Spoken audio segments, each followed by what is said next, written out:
Huwag mong ipagyabang ang gagawin mo bukas, sapagkat hindi mo alam kung anong mangyayari sa araw na iyon.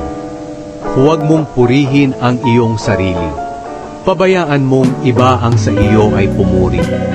Ang buhangin at bato ay mabigat, pero mas mabigat na problema ang idudulot ng taong hangat.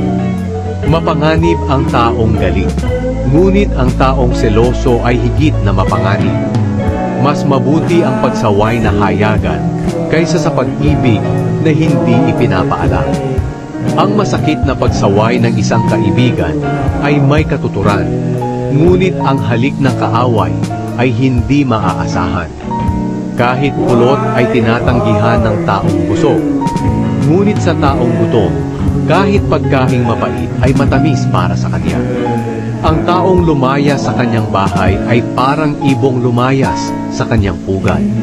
Ang langis at pabango ay gaya ng tapat na payo ng isang kaibigan na nagdudulot ng kaligayahan. Huwag mong pababayaan ang iyong kaibigan o ang kaibigan ng iyong ama. At kung nasa kagipitan ka, hindi ka nahihingi ng tulong sa kapatid mo na nasa malayo. Ang malapit na kapitbahay ay mas mabuti kaysa sa malayong kapatid.